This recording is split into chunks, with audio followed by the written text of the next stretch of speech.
여러분, 오늘은 유리 멘탈 빠르게 극복하는 법을 알려드리겠습니다. 저는요, 사실 멘탈이 약하기로 굉장히 유명했던 사람입니다. 무언가 일이 잘못되었을 때 머릿속으로는 내 잘못이 아니다 라는 생각을 하면서도 점점 소극적이 되고, 소극적이 되니까 또 실수를 하게 되고, 점점 이렇게 악순환에 빠지더라고요. 그러다 보니까 스트레스를 조금만 받아도 잘 대처하지 못하고 점점 스트레스를 오롯이 받게 되었습니다. 침착하고 차분한 상태를 유지하는 대신 쉽게 흥분하고 쉽게 불안해지고 초조해졌죠. 또 매사에 내가 잘못이 아닌데도 내가 왠지 잘못된 것 같고 자존감은 날이 갈수록 떨어져만 갔습니다. 이런 패턴을 반복하는 유리 멘탈 행동을 단지 마음만 고쳐먹는다고 바꿀 수 있을까요?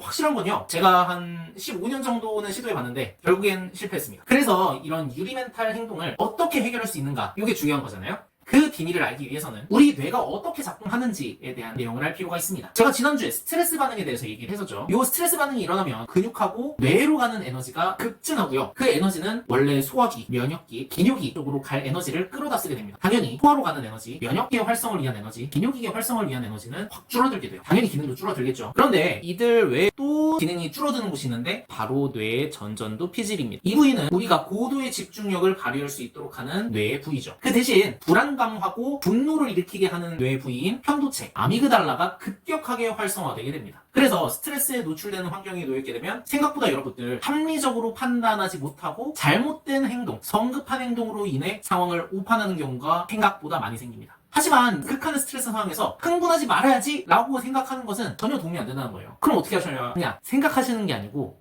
행동하셔야 됩니다. 무슨 얘기냐고요? 예를 들어서 쉽게 설명드릴게요. 이를테면 제가 남성 잡지를 보다가 남자 모델의 바디 프로필 사진을 봤다고 칩시다. 그 몸 사진 보면은 되게 되고 싶다는 생각이 들잖아요. 나도 저렇게 몸 키우고 싶다, 이런 생각이 들었다고 해볼게요. 그렇다면 제가 몸짱이 되기 위해서는 근육을 키우는 시간, 그리고 근육을 키우는 데 들어가는 노력이 충분하게 뒷받침되어야만 그렇게 몸을 바꿀 수 있겠죠. 근데 그렇게 행동하지 않고 다음번에 사진 찍을 때 근육 멋있게 나오게 사진 찍으면 좋겠다 라고 생각만 하고 넘어간다면 근육 성장에는 전혀 도움이 안 되겠죠. 이 멘탈 관리도 똑같습니다. 스트레스를 받고 흥분해 있는 상태에서 진정하자 이런 생각을 하시는 게 아니라 우리가 침착한 상태일 때 몸이 어떻게 반응하느냐를 생각을 해보고 그 반응을 따라하면 어느 정도 덜 흥분할 수 있게 되는 것이죠. 쉽게 말해서 침착한 행동에 대해서 이미지 트레이닝을 하고 침착한 행동을 연습하고 또 연습해서 흥분한 극한 상황에서도 몸에 익히게 만드는 것이 진짜 멘탈 갑이 되는 과정인 거예요. 이렇게 침착함을 익히고 연습하는 과정을 김주환 교수님께서는 마음 근력 훈련, 이렇게 표현을 하시더라고요. 뇌는 근육처럼 가소성을 지니고 있습니다. 가소성이라는 얘기는 훈련하고 많이 쓰면 쓸수록 말랑말랑해지고 익숙해진다는 얘기예요. 그래서 근육도 계속 아령 운동하면은 나중에는 아령을 좀 쉽게 들게 되듯이 뇌도 특정한 회로를 연습하게 되면 우리 뇌는 그 작동 방식을 점점 더 익숙하고 빠르게 처리하게 됩니다. 예를 들어서 요즘 유행하는 장원영님의 원형식 사고를 계속 생활 속에서 체화하고 몸에 의식적으로 하려고 하면 어느 순간부터는 나도 모르게 이런 초긍정 사고, 원형식 사고를 계속 하게 된다는 거죠. 이런 것들도 사실 마음 근력 훈련의 일종이라고 볼 수 있습니다. 물론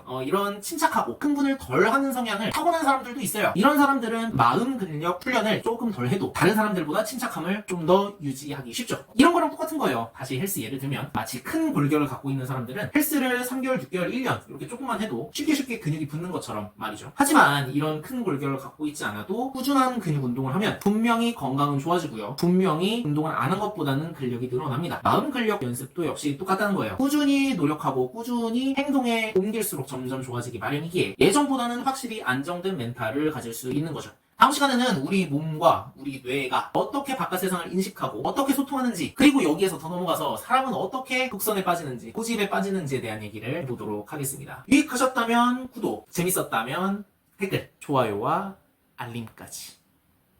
감사합니다.